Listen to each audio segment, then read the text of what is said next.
Pronti? 1, 2, 3. Primo segnale, quello valido. Athena Breed e Ateco degli Dei alle prese. Avanti a Antilla Pit, quindi Atlanta Matto. Alla retroguardia Avion Daghi e Athena del Ronco. Si ritrae Athena Breed alle spalle di Ateco degli Dei dopo un lancio veloce tenuto conto dell'avvio in 15,4. Terza posizione Antilla Pit avanti a Atlanta Matto, a un paio di lunghezze Avion Daghi, alla retroguardia estrema Athena del Ronco. Fila indiana allungata ai 400 iniziali in 36. Si va verso il completamento dei 600 in uno schema che non muta. Ateco degli Dei che ha provveduto a moderare l'andatura. 600 in 47, appena abbondante la mossa di Avion Daghi che non tarda a progredire sul ritmo lento imposto dal battistrada.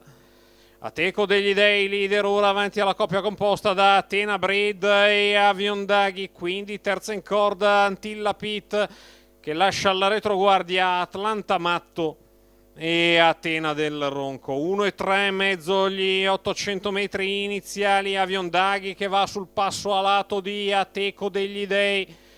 Questo parziale in 16, lì in tasca c'è Athena Breed avanti a Antilla Pit, il chilometro iniziale in poco meno di 1,20. Si va a 800 metri dalla conclusione con la frazione davanti alle tribune che è la più veloce della corsa per il momento, 15 questo paletto con Ateco degli Dei messo sotto pressione da Avion Daghi che fa valere il suo passo esterno e contribuisce a implementare il ritmo. Athena Breed che è lì spettatrice interessata, 15,3 anche la piegata di là.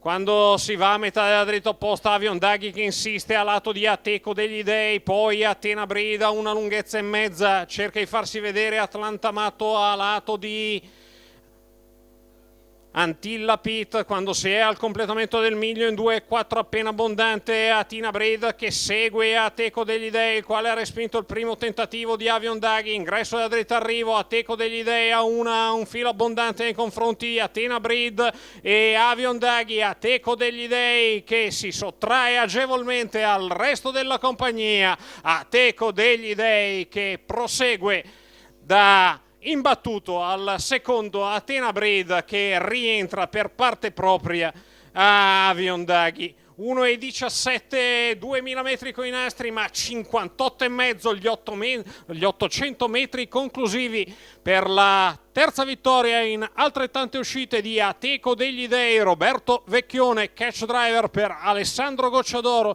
i colori della scuderia Freedom, il figlio di Mago d'Amore, che continua la serie da imbattuto.